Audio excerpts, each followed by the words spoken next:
What up, y'all? Welcome back to the SwigTalk Podcast. It's your boy, MC Swigga, and today we are talking to Morgan Ledger from Vaulting. How you doing, man? Hey, doing fine. Been a good week. 29, still a virgin, but hey, going on strong and steady like a rock. Alright, so let's dive into the questions. So, you're known for being a movie reviewer on YouTube as of now? Still on YouTube. I upload videos once in a while, like vlogs and stuff and trailers to my Vaulting episode because copyrights. So I'm on BitChute, but you can find me at manic-expression.com. That's where I currently am now. You can find a lot of my videos there, even from some of the past. Probably the best way to find me. Worst case scenario, I have a Twitter, at MovieBuffMel90. Easy to remember. Can't say anything else there. The first big question is, I always ask everybody this, is what was life like for you before you started doing internet content? Like, what got you into that and made you go, oh, I want to start doing that as like a hobby of mine? Well, the short answer is, I got bored one day and said, fuck it, I'm just going to go and do this thing and see what happens. But if you want the long answer, I'll keep it brief as I can. I was into movies ever since I was young. As far as I can remember, I loved a lot of animated stuff, things of Disney, so forth and so forth. And I would always collect movies, I always watch stuff on television, but on the side I was an outdoors kind of person as well. And for the longest time, I just had this big interest and knowledge in cinema in general, learning about films, how they get made, the people behind them, behind-the-scenes stories. And that always fascinated me a lot, how they made those things, the movie magic per se. When I was in high school, I did a short film on global warming for my science class. And that got a lot of recognition from the teachers, and they said, oh, look at this kid that did this little thing, isn't this wonderful? And at the same time, I did drama club. I was a crazy person, one foot with the cuckoo's nest. And I think that helped me very well to know that I had the energy and the talent. It was trying to find a way how to mesh the two together. Senior year, not only did I do a couple of small short films here and there for economic class and social studies, it was like recreating a scene from George Orwell's 1984, and a parody of Titanic set in the Great Depression, which is one of the most crowning achievements. I call it the best short film that never got screened because on the presentation day there was a snow day, and the only one who saw it was the teacher, but she liked it regardless. That was also the year I had where I performed as the dentist in 4 of the roles in a high school production of Little Shop of Horrors. So that was a lot of fun. Even the kid playing Seymour looked eerily like Rick Moranis, so I had a lot of fun with that. He had like the glasses and everything, minus the braces, so it was perfect. It was just so perfect. I think I saw the footage swing around some there. Don't tell the teachers I have it, they want me to erase it. But no, around that time I had a YouTube channel, and I was just uploading all these movies and TV shows that were not out on DVD, like the Jim Henson Hour, stuff like the movie entertainment movies like Prehysteria, Remote, Dragon World. And they're not so rare now because they're coming out on DVD and Blu-ray, but back then that was a thing. And I remember in the middle of the summer after I graduated from high school, I had this fear in the back of my head that at some point I'm not going to have the ability to find more stuff to upload, things that have not been released, at least what I could get. And I had an idea about doing original content, and there were 2 shows that were on the mind. One was doing DVD reviews, and that became DVD Talk with Film Buff. And the other one was just, I dubbed it the sit down and talk about nostalgia stuff. And for a while, I worried about the YouTube copyrights until one fateful day, they were presenting a documentary in community college. I was attending Mount Wachusett Community College, and one of the classes was video production, and they showed like stuff on the media and everything. And one of the documentaries was on how smoking is used in, the media, whether it's, advertising. And I remember the disclaimer very well. It started off saying, this is protected by the Copyright Act of 1976 if it's used for educational purposes. And a light bulb just clicked in my head, and I said, hey, maybe I can actually get away with this. And so after the semester was over, it was the week of Christmas, and it was literally 3 or 2 days before the big 25. And I just thought, for the fun of it, why don't I try out one of these ideas that I had? So I took out the camera, sat in front of it, and just talked about the deleted scenes from Rudolph the Red-Nosed Reindeer. Cut that down to manageable length. 10 or 11 minutes was the limit. Uploaded it to YouTube, and day 1 it was 25 views. Then the second day it was 50, and by day 3 it was 100. I figured maybe I do have something here. Maybe I should continue doing this sort of things. I like talking about feature films, analyze them, and even talking about behind-the-scenes stuff, because I love that kind of thing. Just saying, hey, did you know about this? Hey, did you know about that? It was the big icebreaker when I talked to people, like, did you know there was an alternating Little Shop of Horrors? Was there?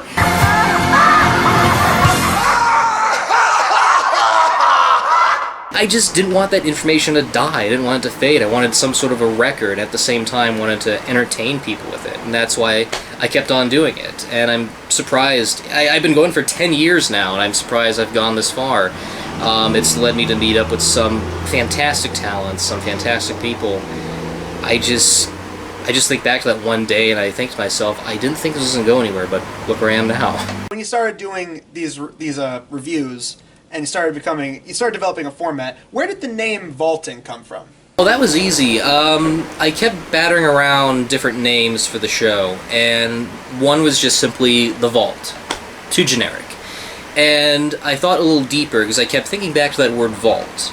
And I kept going back to that aspect of, well, your mind is almost like a vault. Like, I know Dreamcatcher's a shitty movie, but I like the idea that it's like this one giant storage bin of different files and stuff, and I kept remembering that and thinking, your brain is almost like a vault itself. You're storing this information, and you just want to remember it. Vault, remembering. Vaulting, and that's where the two kind of click together. And it just came this whole idea of preserving all of this stuff that no one's ever heard of, no one's ever probably talked about. It was really just on accident. It just came right out of my mouth. Vaulting. I thought, ooh, that's actually kind of catchy. And so I just went with that. At that point, what year was this? Do you remember what year that was? It premiered in December of 2008, and then it kicked off on January 2009. I wanted to do a monthly style show because at the time I was doing college. I had a part-time job at the tubing park. I don't anymore because we moved. Around 2009? Oh no, 2010. It was like the fall of 2010 when I switched over to a university that's literally up the street from where I am now. But I want to do like a monthly thing so I would have enough time to recollect, think ideas, what to do for the next episode. So it's not like a rush job where it's like week, gotta think of that, or week. I tried doing that for season 2 and 3, and I was just so burnt midway for season 3. I gotta stop doing these weekly things. It's not working. Because I didn't want to crash and burn, and that was a lesson I kept learning over time, where if you do something on such a consistent basis, you're either going to feel drained, or you're going to be a mad genius, because you're thinking of things on one split second, because you have late night talk shows that do this daily, and you sort of think, how can they come up with these ideas? Well, obvious, they look at the news. That's where their source gets from. Me, I'm a movie guy. So to go week digging at these feature films, at some point it would come to a slump, and with the show back on now, I figured I might as well stick to that monthly format, or try to shoot for a bi-weekly basis. I'm doing that once in a while, but it depends on the production. Maybe after the big 100 I might be able to do more reviews if I can. Not at a immediate basis, but at a very pacing basis, so I'm not flushed out at the end and just thinking, oh, what the hell am I going to do now? Not run yourself into the ground, basically, like a lot of people would say about something like The Simpsons or something where it just feels like they're running on steam. Yeah, and it's happened before. That's why season 4 and 5 have such limited episodes, because coming off of the end, I'd just be so exhausted and fatigued that it would take a while for me to kick up again. That's why those shows debuted. That's why those seasons debuted late, because I was so burnt out from doing the big episodes and trying to find a way to keep the ball rolling with ideas. So that's why I'm trying to pace myself a little more so I don't have that situation. And in 2008, that was around the time when, like, the whole, I forget what, I guess people call it the caustic critic style of reviewing got popular. Oh, yeah. Out of all of, like, the early, like, types of people, was there anyone that really inspired you from that era? Like, I know everyone has said either Angry Video Game Nerd or Nostaglia Cricket, so which one would you say is your favorite? Bayless. It's funny because I didn't have an internet basis. The basis for that show, the one I did, was actually Joe Bob Briggs, because I liked how he had that relaxed, laid-back kind of style. So when you look at those older episodes, there is a little that monster movie host sense to it. But during season 1, there was no script. It was all on the fly because I had such limited time. I didn't know where to, script all that sort of such. It wouldn't be until midway of season 3 I finally got my act together and said, yeah, I probably should script these things, otherwise I'm going to lose a lot of creative juices. But no, for a while it was Joe Bob Briggs. I liked that style. I liked how he was so coss and cool and just said this information, just flicking jokes. And so when you look at those old episodes, there is that sense. Friday, June 13th, 1980, the dawn of the 80s, the dawn of the modern slasher film. You know what other flick premiered that same day? The Shining. A wicked week, wasn't it? Then later I thought, nah, that's a little too boring. Might as well go for something a little more goofy. And I liked what Phalis did with his shows. He's unpredictable, even regardless of what he's reviewing. They're so funny. They're so on pace. There are times where he doesn't explain a problem. He lets the jokes talk to themselves. He has like music playing over it or something like that. And I just love that aspect. And then later on, I got introduced to Nash Bozar, and I liked how he was so analytical and breaking things down story-wise and character. So it was really a cluster of things. And later I kind of decided to follow my own voice and realize I don't have to be the caustic critic. I don't have to do things on a linear basis. Not every movie deserves that unless your name is The Postman. So I save the linear stuff for the bad because it's like you gotta explain how things go from point A to point C. But for something like, say, The Goonies or Alien, Apocalypse Now, you don't need to explain things from beginning to end. Talk about stuff. Talk about things that happen within. You don't have to open up the gift and ruin Christmas for someone. Just simply know exactly what's the right movie to say. I can't explain it, you just gotta see it. And that's the thing, like, when a video, like, when you're doing a movie review, like, there's a time and a place for each different style, and it feels like, well, one, it feels like that whole caustic critic. I don't think a lot of people are really doing, I mean, depending on the people, and there's nothing wrong with doing sketches in your videos, but I feel like a lot of people have gotten sick of that. Can you tell me where I can find a Halloween party around these here parts? Get the fuck off my property!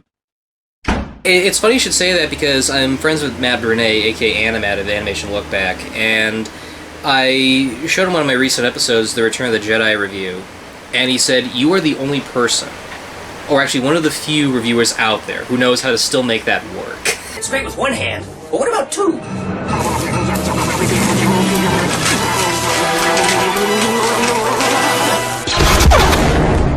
That's what I tried doing with DVD Talk with the Film Buff. I had this persona, this guy that was, too deeply into movies. I'm the Film Buff. I know all, see all, and hear all, on the past, present, future of feature films. And I didn't go as far as I could with that show. I wanted to get into, like, the darker aspects of the character. There was this whole thing where he had one of his friends see every single movie from his library, and that caused him to go insane. If I remember correctly, the character's name is Ruckley. He's, like, in a blue straitjacket. But then over time, even though people liked that show, I didn't get a chance to fully develop things as much as I hoped. I just sort of realized I don't think this is the kind of show I want to do. And I just figured I just want to be myself. I just want to talk about these movies. I don't want to don a coat and a hat. That's what the character was, just a coat and a hat. That's really about it. And just don this thick British accent and say, I know movies very well. So it just became a case where I said, I just want to be me because I just want to be connected to easily. I don't want to have this other person, slapped in merchandise and said, hey, it's your character! It's like, oh god. So I thought it was better if it was just coming from myself and things being from myself. It would just be a little more relatable.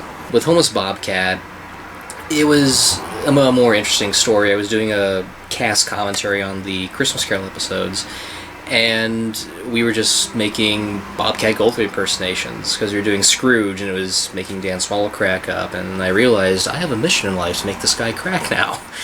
And I was with an improv group at the time. They were called Resolve, and there was a game called Taxi where there'd be the driver with one emotion, second person would walk in with a different emotion, and they would be the same emotion. You get the idea.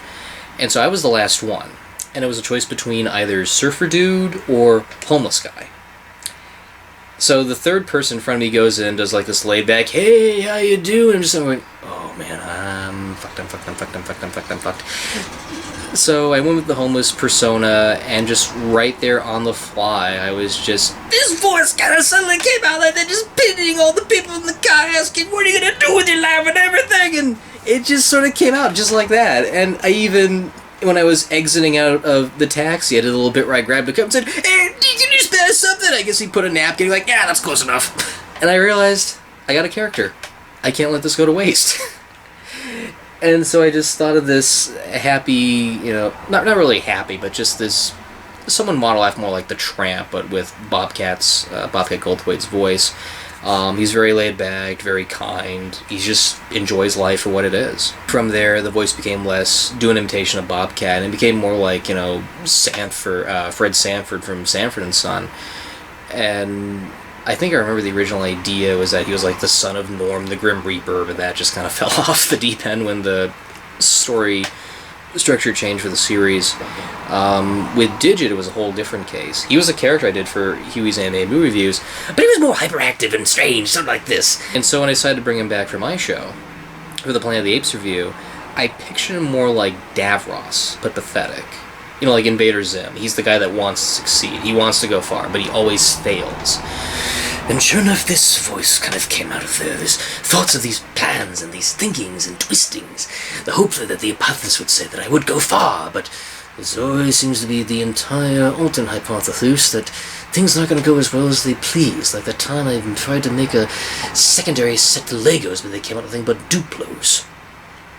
So I had a duplex full of Duplos. Nobody wants to play with Duplos anymore. They're all too rounded. They want it more square and connecting. So that just became the running gag for the character. It's just these quirks and these personalities. They're just faults, but one enjoys their fault and the other doesn't. He's striving to go out there. Wait a minute. What is the hypothesis of all this? Yeah. How come you attached that to a little box thing down there? Oh. It's a time machine. Now sit still.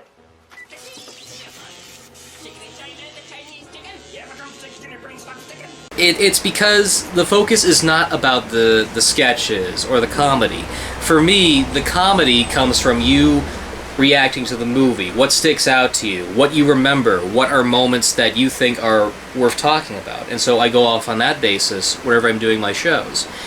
And in terms of sketches, it's kind of a little Linkari, but this is stuff I've set up like 10 years ago. I'm trying to still find a solution stuff to it. Hell, once I get to episode 100, I might cut back a little on the storyline stuff, because these are things I want to tie up. These are loose ends I literally just want to get rid of and move on. So for me, it's not a case where I just want to continue doing sketches. I just see myself as a storyteller in terms of cinema and just, again, this big elaborate thing I want to tell. And once it pays off at a certain peak, which will hopefully be in the next 2 episodes, and it will, then I can just focus on me in the movie and nothing else. Maybe some of the side characters once in a while, but not on like a heavy basis. I don't want to overdo it, because you don't want that feeling. Because in earlier shows I introduced said characters, almost Bobcat, Digit the Scientist. It'd be like, yay, these characters! I don't want to be like, oh god, these characters, kill them off! So it's always finding that balance where you gotta know when it's too much and when it's enough to do things like that. I guess we get into how you got to know some of the other people, some of the other homies that you've hooked up with some of your videos over the years. Obviously, one of the big ones was Jaime Tude, who we had on the show before. He was like the second guest. This is why I work with Morgan on so many different projects, because ever since Cloudy with a Chance of Meatballs on From Pages to Pictures, we've always clicked when we worked together, or even before that when we did the Twice Upon a Time review for his vaulting series. Me and him are just conjoint twins. If you separate us, I don't know what would happen. We talk to each other on a daily basis, whether it's something going on with our lives or a movie or a TV show we've seen. Once in a while we watch something on Netflix and we talk and critique. And I don't know really what it is. It's just when back when I was, new and on thatfellonthecoat.com, now it's called Mr. Coat and Friends. But back then, it was just so refreshing to be one of the very first people there. Around the 5th or 6th episode, Stefan, discovered me and sent me a message, and I jumped on the site after I saw it was a legit site. It wasn't a porn site or anything, thank God for that. And I'm not kidding, the next week after, some of the other people started filing in. There was Logan Rittenbog with Huey's Animated Movie Reviews. There was Mike Kimpton and Dan Swallow with the VG Brothers and their own shows. VG Retro, which unfortunately is non-existent anymore. But he's doing some acting work, which is really good. I heard he's going to do some more theater work, which is great. He's got a comic on the side. Dan Swallow with Sonic Guru and so forth and so forth. And with James, it was such a discovery. He was on the forums posting videos to his Average Joe series. I call it that because he lives a life of an average Joe. And I just couldn't believe it. He was much more than what we were doing. He had special effects. He had some interesting charisma. He was very laid back and relaxed. And me and Logan of Animated Movie Reviews, we were... I wouldn't say we were close friends. We were the kind of people that talk to each other once in a while and stuff. And we collaborated, but none of the ideas that he had went anywhere. And I say he had because some of them are mostly his. At least the ones that I know, like the Land of the Lost reboot. Don't ask me about that.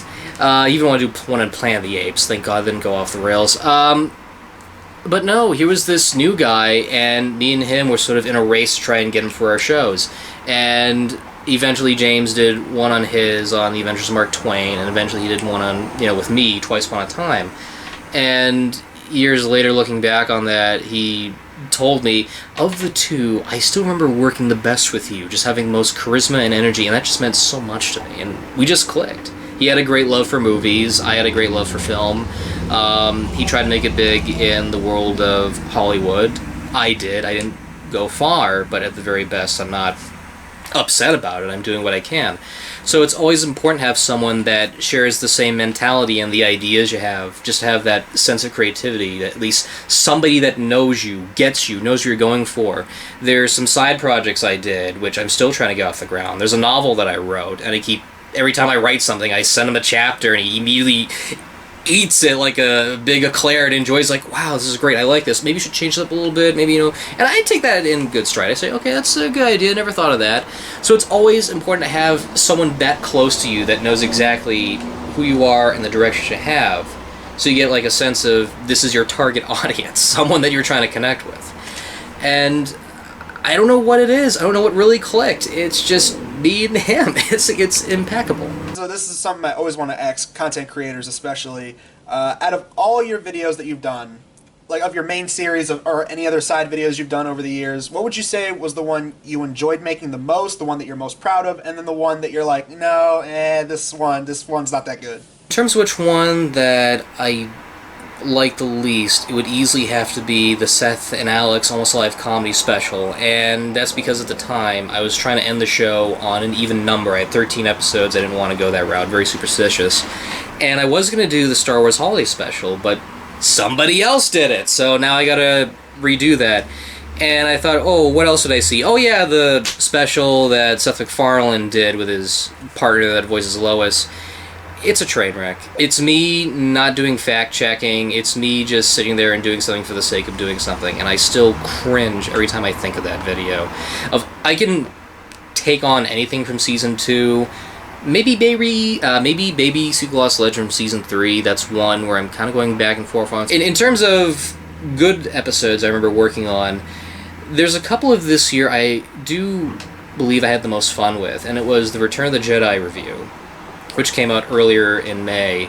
That one had the best jokes, the best special effects. There was the Postman review, just for its ending.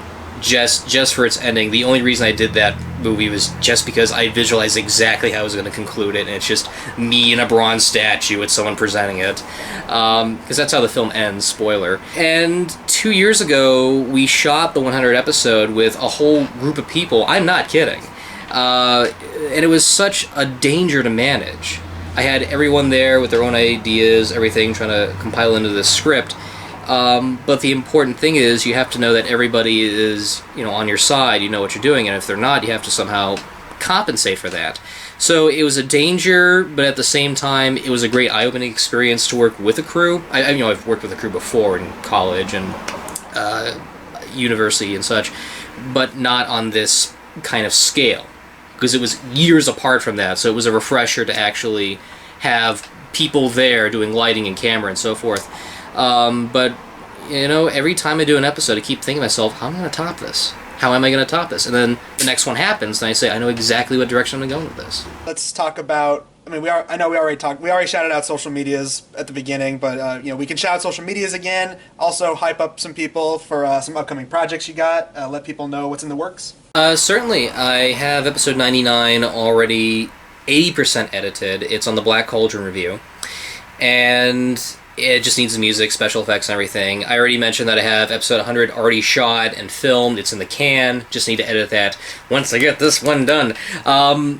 And then afterwards, I'll probably focus on some Patreon requests I got. There's a couple I'm really excited to do, especially one from James on The Wizard of Speed and Time, one of his all-time favorite movies, which is really worth checking out. There's a Facebook page I have on Facebook. I believe it's called the Official Vaulting Fan Club. You can go there, get updates, news, make some posts if you wish to.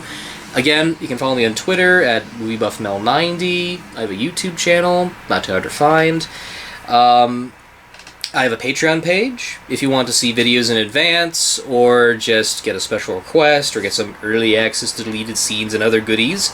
Make a donation at patreon.com/vaulting. And I just want to end things off with a positive note, because I don't want to end things on a sour note. I'm the kind of guy that likes to end things in a good way. There was a point in time where I was really down and out. It was really hard to get through. There was a family member of mine that was dealing with a bunch of mental issues, and they were being bounced from one center to another because they attempted suicide a couple of times. And it was difficult. It was really difficult. I didn't know what to do. I was in between, finding my voice or helping the family out. And I was struggling because I was using the show to vent that. If you look at the Marzine's Mums review, all the anger I pour out of that movie is not just anger at the movie, it's me me venting out all my frustrations. And that's why, at that point, I decided to switch from being the angry Morgan to the, let's talk about why this didn't work. Because when you're angry, that's not funny. I mean, you can be frustrated, stubbing your toe and stuff, and that's funny. But when you're just pouring out all this hate at a feature film, you're just going to look like a ranting, raving lunatic. So I was really, low at that point, and every May or so, there's a holiday with the comic book shops called Free Comic Book Day, and I never attended it. So I decided to attend one at my local comic shop down the street. And I met with the illustrator. Let's see if I can dig this out, actually. I met with the illustrator, or actually the artist. He used to do stuff for The Phantom on syndication. Ben Grimm and things like that. I'm next in line. I go to him and I tell him, do an image of, Ben Grimm in a trench coat and fedora. And he asked me what my name was. And I said, oh, it's Morgan Ledger. I just sort of said it as like a little tosser, like, oh, it's just Morgan Ledger, nothing big. And he just lit up and said, oh, Morgan Ledger. That sounds like the name of a writer. So it was right then and then I realized, yeah, I'm the guy that collects stories. I'm the guy that likes to tell stories. So in a way, that's really what the passion should be. I don't see myself as a deity or a celebrity. I'm just someone that likes talking about these things. No more nor less, and that's why I enjoy doing it. I like to make people laugh. I like to see if I can make them cry. At the end of the day, as long as you're entertained by me, that's really all that matters. And I'll take it nonetheless. Well, there you go, everybody. That was Morgan Ledger from Vaulting. Again, all the links to all the videos and all the accounts will be listed in the description. Oh, you can also, I guess we should shout this out. Not only did our homeboy Ryan was able to hook this one up, because Ryan has been scouting out all these different people for SwigTalk Podcast, but also you can watch Morgan as well as James and a homie, a longtime homie of MC Swigga, that being MC Webster, a.k.a. Gus, a.k.a. the Nostalgia Kid, and a friend of yours, Cody Klusner. He does reviews, too. Oh, the movie venture, yes. That reminds me, one more thing, too. Almost every Saturday at twitch.com/HighMaytude, we get together and we do a live stream show. We're the Drive-In Mutants. If you like stuff like Mystery Science Theater 3000, I highly recommend checking us out. We do it every Saturday around 11 o'clock, or we'll make a post when we're going to do one or not. I believe tomorrow we're doing one in One Crazy Summer. It's going to be like a live riff and stuff. We just have the movie, we joke about it, we give out prizes, we have sorts of contests and stuff. If you want to see the full scale of what a bunch of crazy people can do, I recommend looking into that. It's a lot of fun. It's a blast doing this. We have a group of people that just you have a lot of fun with and connect to. we've done a lot of great ones in the past, and hopefully from here on out, you're going to see some really funny shit from us. Hell yeah. So all that, again, linked in description. And just a big shout out for you, Morgan, for showing up on the podcast. Thank you so much, man. Hey, thanks. I really appreciate it. I really do. I got to do more stuff like this, you know? That concludes this episode of SwigTalk Podcast, and we will see y'all in the next podcast. Hopefully that's like in a month or two. More Swigga songs and parody songs are coming out. More Swigga game reviews coming up soon. So look forward to all that. SwigTalk done. MC Swigga out. Peace, y'all. Ruckus Knuckus for life. Cheers.